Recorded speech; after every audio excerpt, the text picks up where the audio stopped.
Welcome back to HOA Storytime Central. The doorbell angle did not lie. She did. Karen yelled that she had already told the neighborhood group chat I was a thief and I could not undo it.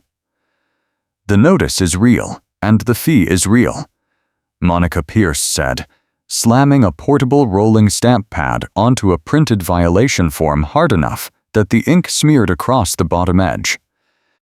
She stood on my driveway holding a clipboard in a clear plastic sleeve with no readable text, wearing a tan trench coat with the hood up even though it was 65 degrees and sunny, and she had a black visor pushed low over her light blonde shoulder-length straight hair.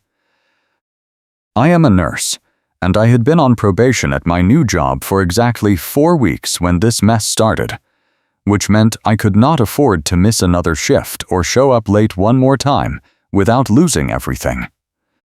Monica was the enforcement liaison for Juniper Grove Homeowners Association in Kansas City, Missouri, and she had just accused me of stealing a sealed envelope of cash meant for a charity raffle. The torn padded mailer she was waving in my face had appeared near my trash bins that morning, ripped open and empty, and she was calling it proof. I did not touch that package, I said, keeping my voice level even though my hands were shaking. I work 12-hour shifts and I was at the hospital all day yesterday. Monica leaned in closer and said, I do not need proof, I have paperwork and vibes. She tapped the clipboard with one manicured nail and added, You were seen near the storage closet last week, and a staffer told me you were acting suspicious. That was a lie. I had been at the storage closet exactly once in the past month, dropping off pool furniture per a community email, and there had been 3 other people present. But Monica kept talking, layering accusation over accusation without waiting for answers. She said the envelope had contained $200 in cash donations collected door-to-door for a children's hospital raffle, and now it was gone, and the mailer had my address label on it even though I had never signed up for the raffle. I asked to see the mailer up close. Monica jerked it back and said, I am not letting you destroy evidence. Then she pulled out a handheld radio from her trench coat pocket, held it up like she was dispatch, and said into it, This is Liaison Pierce. I need management to flag Unit 214 for immediate access review.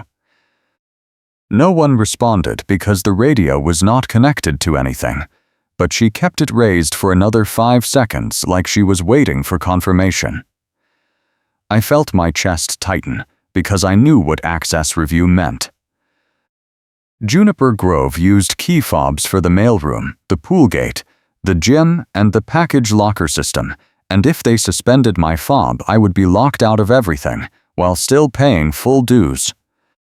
Monica lowered the radio and said, I will escalate this immediately. That was her catchphrase. She used it every time someone questioned her, every time a rule did not go her way, every time she wanted to end a conversation on her terms. She said it again now, slowly, like she was reading me my rights. I will escalate this immediately, and you will be hearing from the Compliance Committee within 24 hours. She turned to leave, then stopped and added over her shoulder, The group chat already knows, so do not bother trying to spin this. I stood there on my driveway with my key ring on a carabiner clipped to my belt, watching her walk away, and I realized I had no idea how to fight back against someone who controlled the information flow and had already poisoned the neighborhood against me. I pulled out my phone and opened the Juniper Grove group chat. There were 43 unread messages. The most recent one, posted 16 minutes earlier by Monica, said, FYI everyone, we have confirmed theft of charity funds from the mailroom. The suspect has been identified and the HOA is taking action. Please be vigilant and report any suspicious activity. 3 people had already reacted with shocked emojis. 2 others had replied asking if it was safe to use the package lockers. One person, a neighbor I had never met, wrote, I always knew something was off about that guy in 214. I felt my stomach drop. I had not even been formally accused yet, and the trial was already over. I called the management office. The receptionist, a tired-sounding woman named Brenda, answered on the fourth ring and said, "Juniper Grove, how can I help you?" I explained the situation as calmly as I could. Brenda sighed and said, "Monica already filed the incident report this morning. It is in the system. I am going to need you to submit a written response within 48 hours, and you will probably be scheduled for a compliance hearing." I asked if I could see the incident report. Brenda said, "That is not public until after the hearing, but I can tell you it includes a witness statement." I asked who the witness was. Brenda said, "I cannot disclose that," and then she added, "Look, I am just the receptionist. You will need to talk to Monica or the board." I hung up and immediately started drafting a written response. I documented my work schedule for the past week, pulled up the shift roster from the hospital portal, and took screenshots showing I had been clocked in from 6 in the morning until 7:30 at night on the day the envelope allegedly went missing. I saved everything into a folder on my laptop labeled Evidence Juniper Grove. Then I went outside and checked my trash bins. The torn mailer was still there, crumpled against the side of the blue recycling bin. I pulled on a pair of disposable gloves from my car and picked it up carefully. The address label was printed, not handwritten, and it had my apartment number on it, but the return address section was blank. The mailer itself was cheap, the kind you could buy in bulk at any office supply store. There were no other markings, no postage, no tracking number. It looked like it had been hand-delivered. I took photos from every angle, then flipped the mailer over. On the back seam, near the tear, there was a small smudge of what looked like blue ink. I zoomed in with my phone camera and saw it was a partial fingerprint, clear enough to see the ridges. I saved the photo and made a note to ask if the HOA had any cameras covering the mailroom or the trash areas. Then I walked over to the mailroom building, which was a shared structure at the center of the neighborhood, with slots for every unit and a separate package locker system. There were 2 security cameras mounted on the corners of the building, both aimed at the front entrance. I made a mental note of the angles and walked inside. The mailroom was empty. I checked my slot. Nothing. I checked the package locker system. Nothing. I stood there for a moment thinking, if Monica was claiming the envelope had been stolen from here, there should be footage. But if there was footage, and it showed I was not involved, why would she still be pushing the accusation?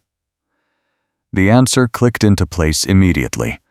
Either there was no footage, or the footage showed something Monica did not want anyone to see. I walked back to my apartment and called a buddy of mine who worked in private security. He told me that in Missouri, HOA common area camera footage is technically association property, but residents can request access under certain conditions, especially if they are named in a complaint. He said I should submit a formal written request to the board and copy the management company. He also said, if they refuse or delete it, that is evidence in itself. I thanked him and started drafting the request immediately. By that evening, I had submitted 3 documents to the Juniper Grove management email. First, my written response denying the accusation and providing my work alibi. Second, a formal request for all security footage covering the mailroom and trash areas for the 72 hours surrounding the alleged theft. Third, a request for a copy of the incident report and the name of the witness who had supposedly seen me near the storage closet. I CC'd the entire board and kept a copy of every sent email with timestamps. Then, I sat back and waited. The next morning, Monica was waiting for me in the parking lot when I left for my shift. She had set down a bright orange traffic cone directly behind my car, blocking me in, and she was standing next to it with her clipboard and her portable rolling stamp pad balanced on the hood of my car. She looked up as I approached and said, "We need to talk about your reimbursement plan." I stopped and said, "Reimbursement plan for what?" Monica said, "For the stolen funds. $200 plus a $50 administrative fee plus a $25 late penalty because you missed the response deadline." I said, "The response deadline was 48 hours and I submitted everything last night." Monica shook her head and said, "The deadline was 24 hours." "I updated the policy last week. It is on the portal." I pulled out my phone and opened the HOA portal. The policy page loaded slowly, and when it finally appeared, I scrolled through the compliance section. There was no mention of a 24-hour deadline. The standard response window was still listed as 48 hours. I turned the phone toward Monica and said, "It says 48 hours right here." Monica barely glanced at it. She said, "That is the old version." The updated policy was posted on Friday. "If you did not check the portal over the weekend, that is on you." I felt my jaw tighten. It was Tuesday. The alleged theft had happened on Sunday. There was no way a policy update posted on Friday could apply retroactively to a violation reported on Sunday. I said, "That does not make sense. You cannot change the deadline after the fact." Monica smiled and said, "I will escalate this immediately." Then she picked up her portable rolling stamp pad, opened it with a dramatic flourish, and stamped a blank sheet of paper she pulled from under her clipboard. The stamp left a red rectangle with no readable text, but she held it up like it was an official court seal and said, "This is your final notice. You have until end of business today to submit payment, or I will suspend your access fob and forward this to collections." I said, "I am not paying for something I did not do." Monica said, "Then I will see you at the hearing." She moved the traffic cone aside, got into her own car and drove away, leaving me standing there with my hands shaking and my shift starting in 20 minutes. I barely made it to work on time. My supervisor gave me a look, but did not say anything. I spent the entire 12-hour shift replaying the conversation in my head, trying to figure out what Monica's angle was. If she genuinely believed I had stolen the money, why was she pushing for immediate payment instead of waiting for the hearing? And why was she so confident that I would not fight back? The answer came to me around hour 8, during a break in the nurse's station. Monica was not trying to prove I was guilty.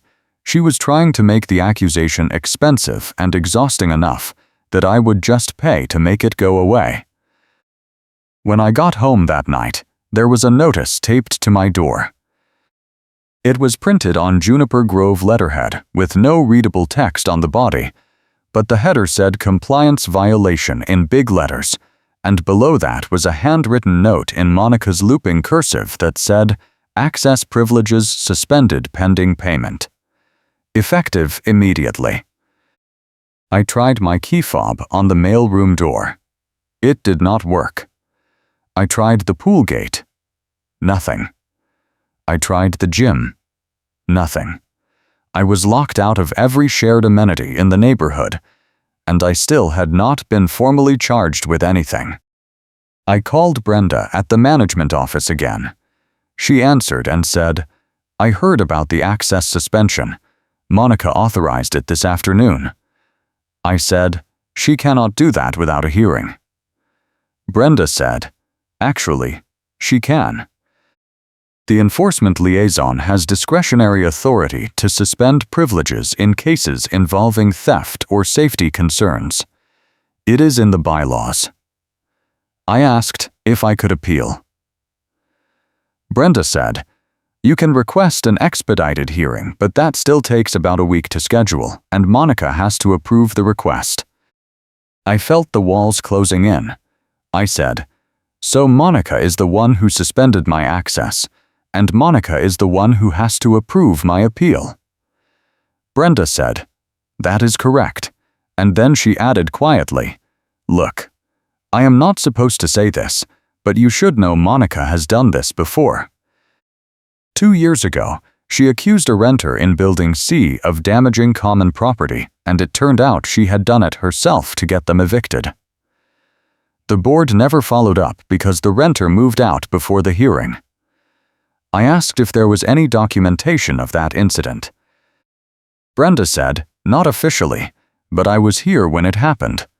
Then she said she had to go and hung up. I sat on my couch and stared at the notice on my coffee table. Monica had stolen the money herself. That was the only explanation that made sense. She had access to the mailroom, she had access to the donor list, and she had the authority to file reports and suspend access without oversight. She had framed me because I was new, because I worked long hours and would not have an alibi for every minute of the day, and because she thought I would not fight back. But she had made one mistake. She knew details about the envelope that she should not have known. During our first confrontation, Monica had said the envelope contained $200 in cash donations collected door to door. But the group chat post and the notice she gave me did not specify the amount or the source. The only way she could know those details was if she had opened the envelope herself. I pulled out my phone and scrolled back through the group chat. Monica's original post said, "We have confirmed theft of charity funds from the mailroom."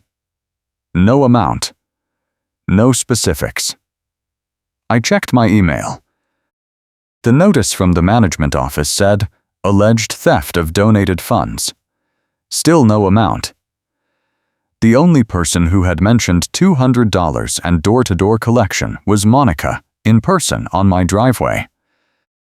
I opened a new document and started building a timeline. I listed every interaction with Monica, every inconsistency, every detail she should not have known. I pulled screenshots of the group chat, the email chain, the policy portal, and my work schedule. I printed everything and put it in a 3-ring binder with dividers labeled alibi, inconsistencies, witness statements, and evidence. The binder was 2 inches thick by the time I finished, and it was past midnight. I set an alarm for 5 in the morning and went to bed. The next day, I went to the police station during my lunch break. I explained the situation to the officer at the front desk and asked if I could file a report for false accusation and possible theft. The officer, a middle-aged man with a shaved head and a name tag that said Deputy Carson, listened carefully and then said, "This sounds like a civil dispute. We can take a report, but unless there is evidence of an actual crime, it is probably going to end up as a he said, she said." I asked if the police could request the security footage from the HOA. Deputy Carson said, "We can request it, but the HOA does not have to comply unless we have probable cause for a search warrant, and right now we do not have enough for that."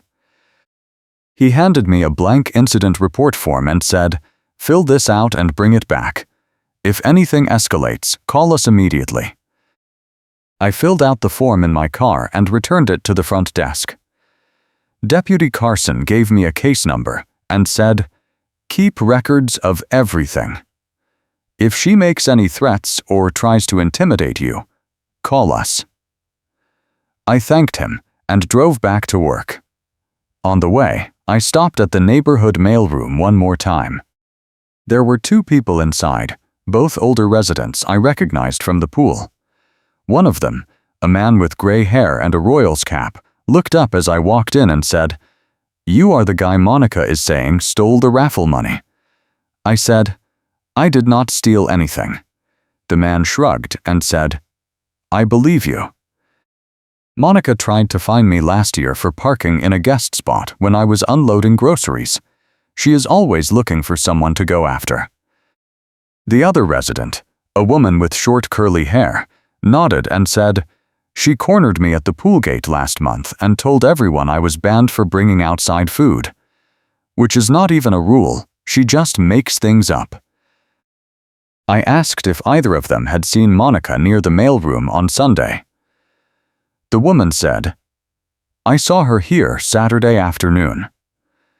She was standing by the package lockers with a big shopping bag, and when I walked in, she looked startled and said she was just picking up a delivery. But the lockers were empty." I made a note in my phone and asked if she would be willing to write that down in a statement. She said, "Only if my name stays out of it. I do not need Monica coming after me next." I said I understood and thanked them both.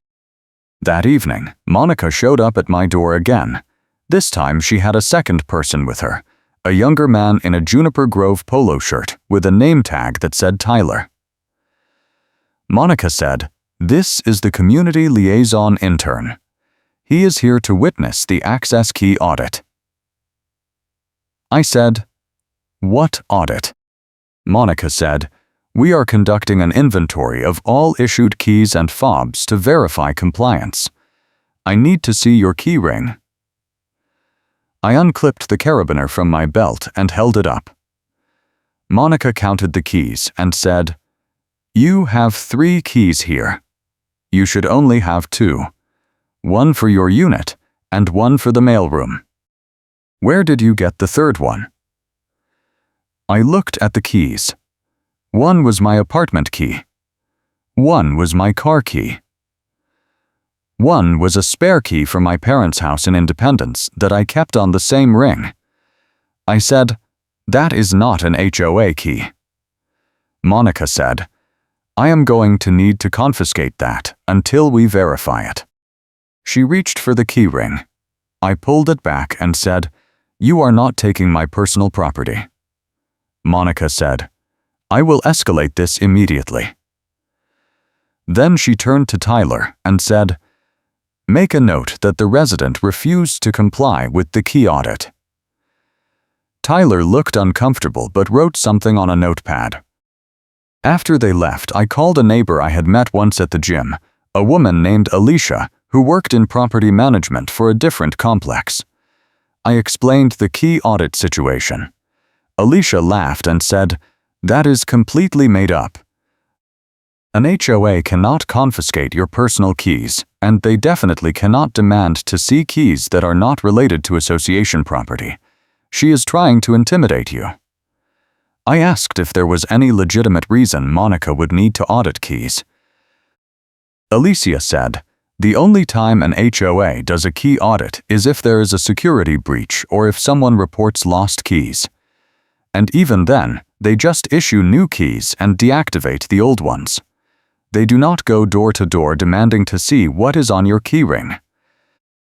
If you are enjoying this story, hit that like button and subscribe for more HOA drama and true neighborhood nightmare stories. I added the key audit incident to my evidence binder and made a note to follow up with Tyler the intern. If Monica was dragging other people into her scheme, maybe one of them would crack under pressure. The next morning, I went to the management office in person. Brenda was at the front desk. I asked to speak to the property manager. Brenda said, "She is not in today, but I can leave a message." I said, "I need to file a formal complaint against Monica Pierce for harassment, false accusations, and abuse of authority." Brenda's expression shifted. She glanced toward the back offices and then said quietly, "You should know that Monica is in here at least twice a week, and she has a very close relationship with the board president.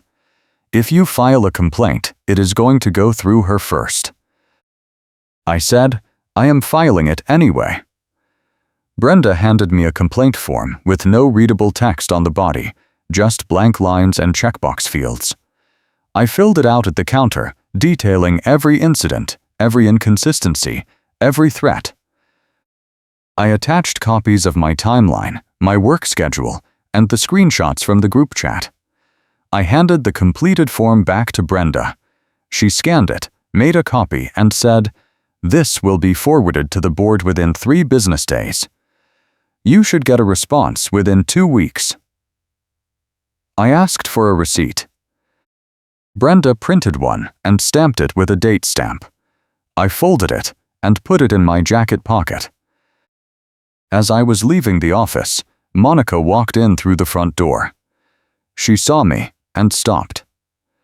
For a moment, neither of us moved. Then, she smiled and said, "I hope you brought your checkbook." I did not respond. I walked past her and out into the parking lot. Behind me, I heard her say to Brenda, "Did he pay yet?" Brenda said something I could not hear, and then Monica laughed. That afternoon, I got a call from an unknown number. I answered, and a man's voice said, "This is Jake from A+ Towing. We have an authorization to remove your vehicle from the Juniper Grove complex for unpaid violations. Your car is being towed in 15 minutes unless you settle the balance." I said, "What balance?" Jake said, $275. That is what the work order says. I said, "I do not have any unpaid violations." Jake said, "Take it up with the HOA. I am just following the authorization." I asked who issued the authorization. Jake said, "Monica Pierce, Enforcement Liaison." I told him I would be there in 10 minutes and hung up. I drove to the complex as fast as I legally could and pulled into the parking lot just as the tow truck was backing up to my assigned space.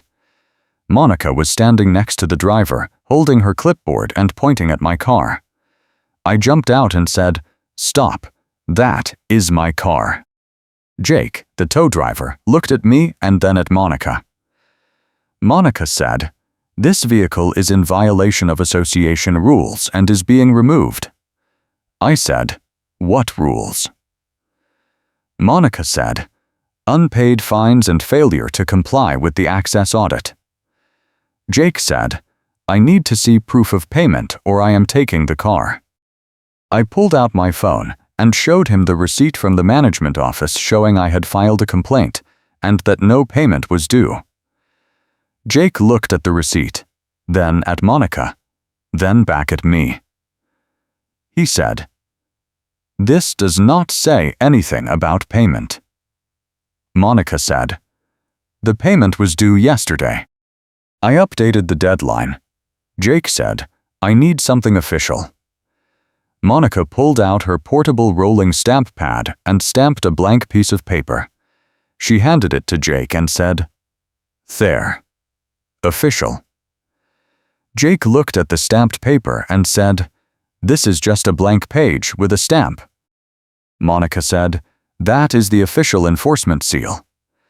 Jake shook his head and said, "Lady, I am not towing this car without a real work order." He unhooked the chains, got back in his truck, and drove away.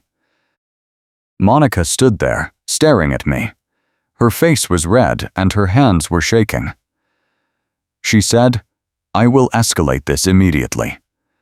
Then she turned and walked toward the management office. I followed her at a distance. When she reached the door, she turned and said, "You are not allowed in the office."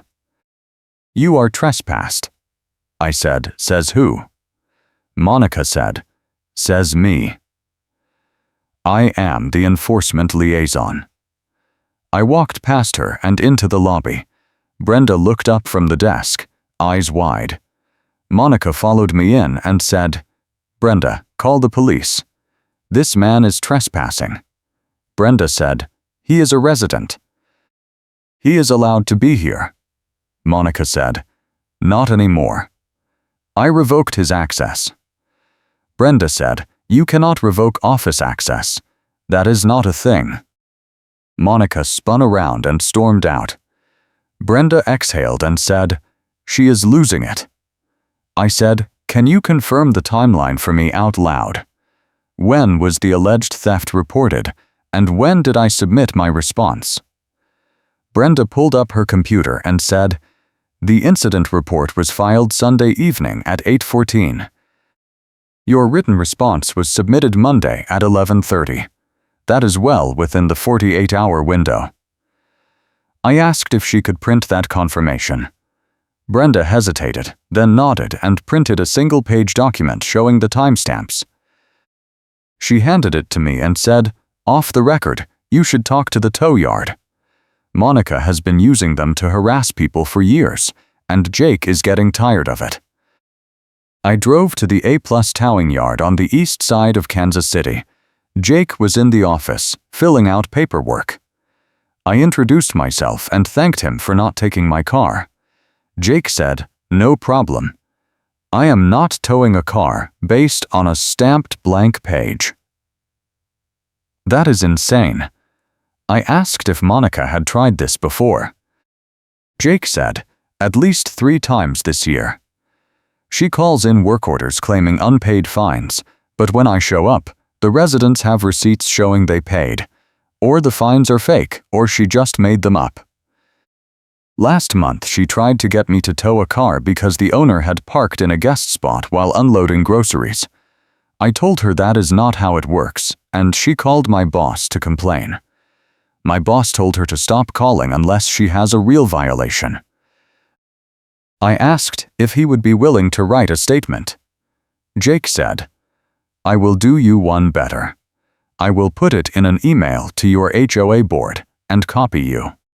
He sat down at his desk and typed out a short message explaining that Monica had repeatedly submitted false or misleading towing authorizations, and that A+ Towing would no longer accept work orders from her without secondary verification from the board or the management company.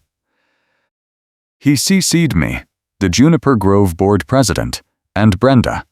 Then he hit send and said, "There. That should buy you some breathing room." I thanked him and drove back to the complex. On the way, I got a call from a neighbor named Derek who lived in Building B. He said, "I just saw Monica at the pool gate. She was telling people you are banned for theft and that anyone who talks to you could be fined." I asked if anyone believed her. Derek said, "A couple of people looked uncomfortable, but most people just ignored her. One guy asked to see the ban notice in writing, and Monica said it was not public yet. Then she walked away." I asked Derek if he would be willing to testify at a hearing. Derek said, "Absolutely. I am sick of her.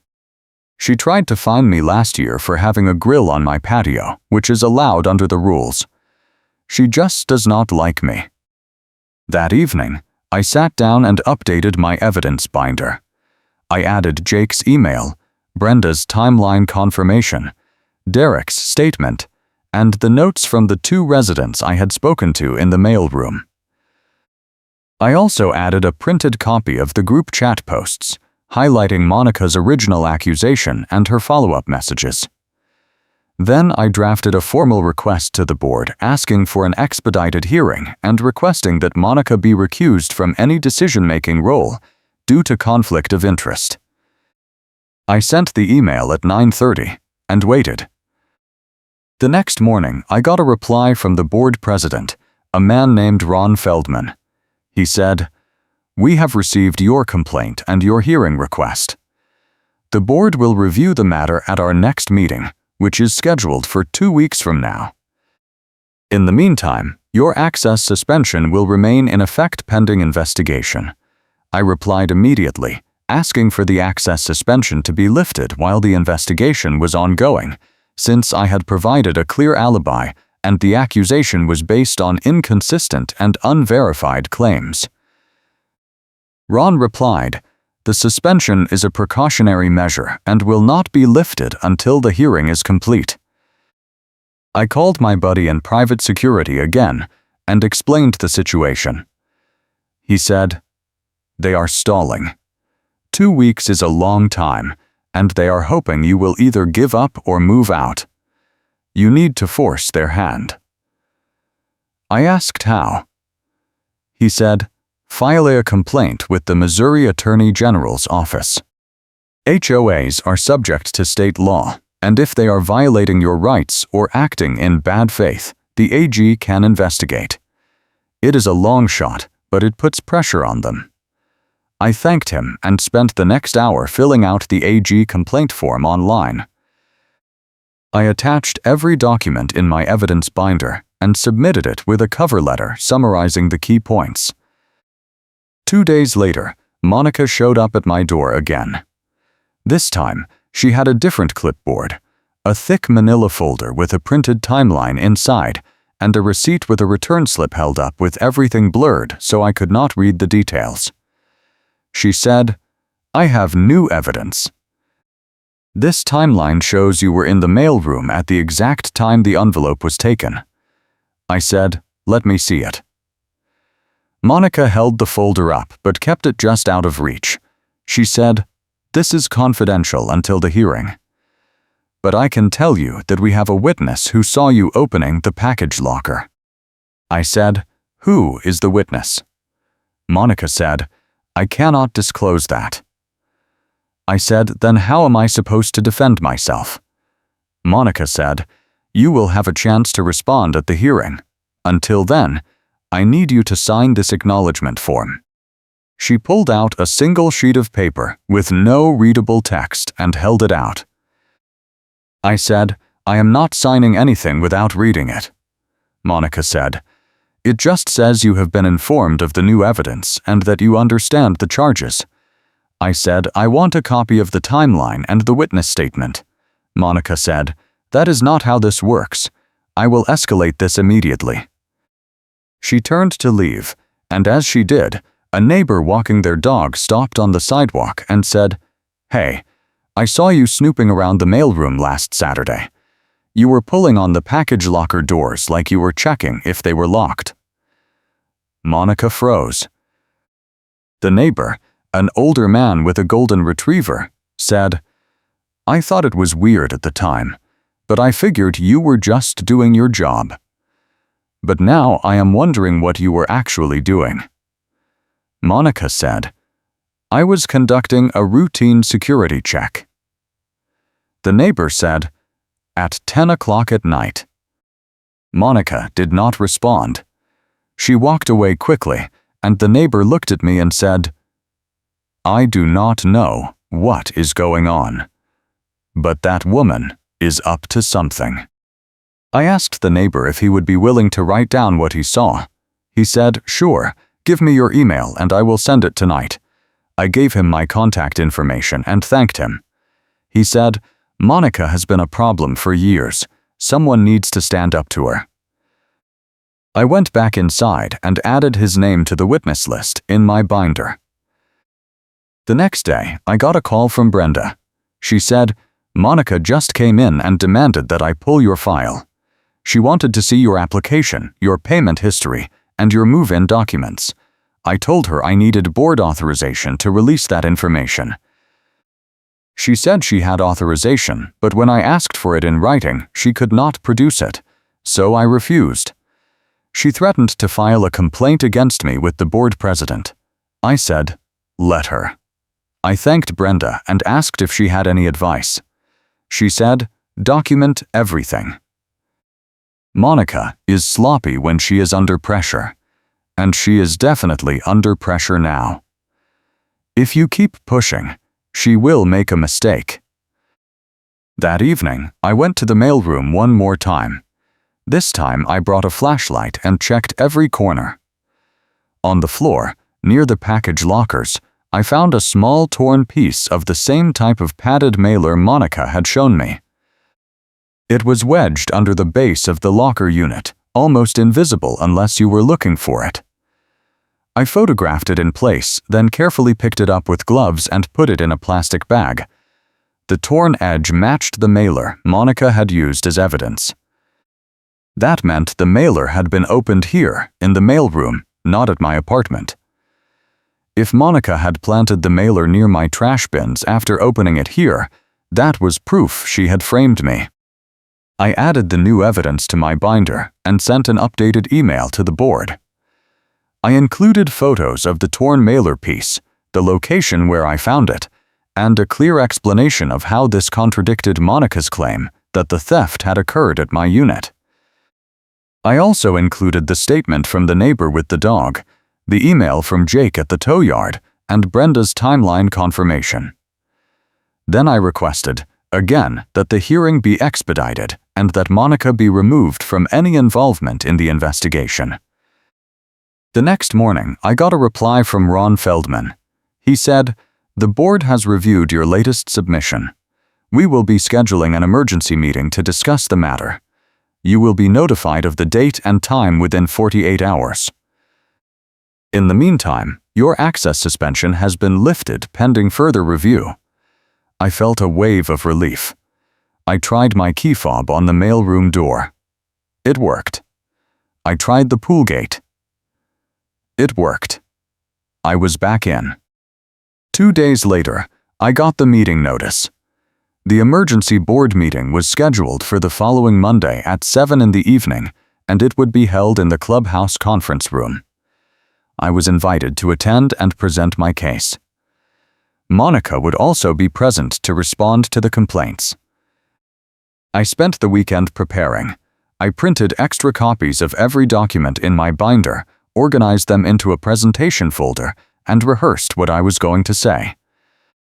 I also made a backup digital copy of everything and emailed it to myself and to 2 trusted friends in case anything happened to the physical copies. On Monday evening, I arrived at the clubhouse 15 minutes early. The conference room was small, with a long table and 8 chairs. Ron Feldman was already there, along with 2 other board members I did not recognize. Monica arrived 5 minutes later, carrying her clipboard, her manila folder, and her portable rolling stamp pad. She sat down across from me and did not make eye contact. Brenda was also present, sitting at the end of the table with a laptop open to take notes. Ron called the meeting to order and said, "We are here to address a complaint filed by a resident regarding alleged harassment, false accusations, and abuse of authority by the enforcement liaison, Monica Pierce. We will hear from both parties and review the evidence, and then the board will make a decision." He looked at me and said, "You have the floor." I opened my binder and walked through the timeline step by step. I showed the work schedule proving I was not present during the alleged theft. I showed the group chat posts where Monica had disclosed details she should not have known. I showed the torn mailer piece I had found in the mailroom. I showed Jake's email, Brenda's timeline confirmation, and the witness statements from Derek, the neighbor with the dog, and the 2 residents from the mailroom. I explained how Monica had changed deadlines, suspended my access without cause, attempted to tow my car based on fake fines, and tried to intimidate me into paying for something I did not do. When I finished, Ron turned to Monica and said, "Do you have a response?" Monica opened her manila folder and pulled out the printed timeline. She said, "This timeline clearly shows the resident was in the mailroom during the window when the theft occurred." Ron said, "Can we see the timeline?" Monica hesitated, then slid the folder across the table. Ron looked at it for a long moment, then said, "This timeline does not show what you claim it shows. It is just a list of dates and times with no supporting documentation." Monica said, "The witness statement supports it." Ron said, "What witness statement?" Monica said, "The staffer who saw him near the storage closet." Ron said, "We do not have a witness statement on file." Brenda checked her laptop and said, "There is no witness statement in the system." Monica said, "I have it here." She reached into her folder and pulled out a handwritten note on a torn piece of notebook paper. Ron took the note, read it, and said, "This is not a formal statement. It is unsigned and undated." "Who wrote this?" Monica said, "One of the maintenance staff." Ron said, "Which one?" Monica did not answer. Ron set the note down and said, "Monica, did you open the envelope yourself?" Monica said, "Of course not." Ron said, "Then how did you know it contained $200 in cash collected, door to door?" Monica froze. She looked at the other board members, then at me, then back at Ron. She said, I was told that by the donor coordinator. Ron said, "We do not have a donor coordinator. The raffle was organized by a volunteer group, and they did not report the theft to us. They reported it to you." Monica said, "I do not need proof. I have paperwork and vibes." The room went silent. One of the other board members, a woman with short gray hair, said, "Did you just say vibes?" Monica said, "I will escalate this immediately." Ron said, "You are not escalating anything. This meeting is over. The board will deliberate and issue a decision within 72 hours. Monica stood up, grabbed her clipboard and stamp pad, and walked out. The door slammed behind her. After she left, Ron said, "I owe you an apology.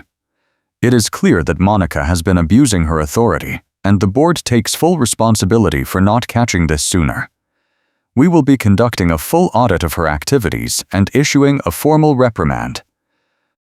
In the meantime, all charges against you are dropped, and your access privileges are fully restored." I asked what would happen to Monica. Ron said, "That is still being decided, but at a minimum, she will be removed from her role as enforcement liaison." I thanked him and left the clubhouse. The next day, I got an email from Ron. It said, "The board has completed its review. Monica Pierce has been removed from her position as enforcement liaison, effective immediately. The HOA refunds charges and puts a hold on further fees pending review. Additionally, the board has issued a formal apology to you and will be covering any expenses you incurred as a result of this incident. We are also implementing new oversight procedures to prevent this from happening again." A few hours later, I got a second email from Brenda. It said, "FYI, Monica's favorite witness refuses to back her up on camera. The maintenance staffer she claimed saw you near the storage closet says he never spoke to Monica about you and never saw anything suspicious. Thought you should know." That weekend, I ran into Derek at the pool. He said, "Did you hear what happened? Monica showed up at the mailbox cluster yesterday and tried to corner people about you, but someone recorded her and posted it to the group chat.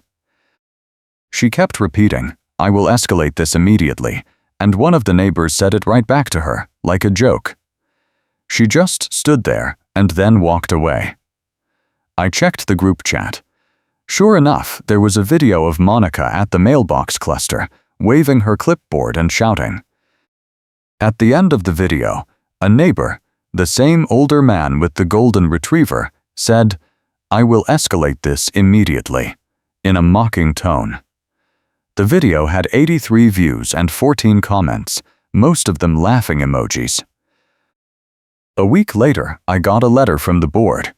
It was a written reversal from management with a real citation, formally clearing my name and confirming that the investigation had found no evidence of wrongdoing on my part.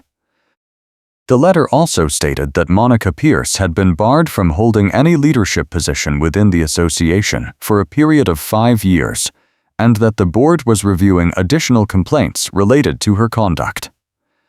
I framed the letter and hung it on my wall.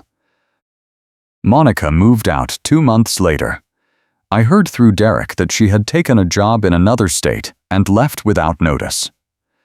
Her replacement as enforcement liaison was a retired engineer named Paul, who ran everything by the book and never once tried to intimidate anyone. The neighborhood group chat became a lot quieter. The raffle money was eventually recovered. It turned out Monica had hidden it in a box in the clubhouse storage closet, along with several other items she had stolen over the past year, including petty cash from the office, pool supplies, and a set of spare keys she had been using to access units when residents were away. The board reported her to the police, and she was charged with theft and fraud. I got a call from Deputy Carson asking if I wanted to press additional charges for the false accusation. I said yes. The case took almost a year to resolve, but in the end, Monica pled guilty and was ordered to pay restitution to the HOA and to me personally. I used the money to cover the legal fees I had racked up and donated the rest to the children's hospital raffle she had stolen from in the first place. The board issued a formal apology to the entire neighborhood and implemented new rules requiring dual authorization for any enforcement actions, mandatory documentation for all complaints, and quarterly audits of association funds and activities. Juniper Grove became a much quieter, much less stressful place to live. I still have the evidence binder. Every now and then I flip through it and remember how close I came to being buried by someone who thought she could get away with anything just because she had a clipboard and a stamp.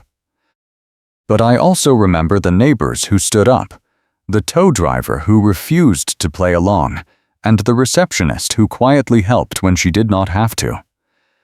It turns out that even in a place as bureaucratic and frustrating as an HOA, there are still people who will do the right thing when it matters. Catch you in the next one, and I will be back soon with another story.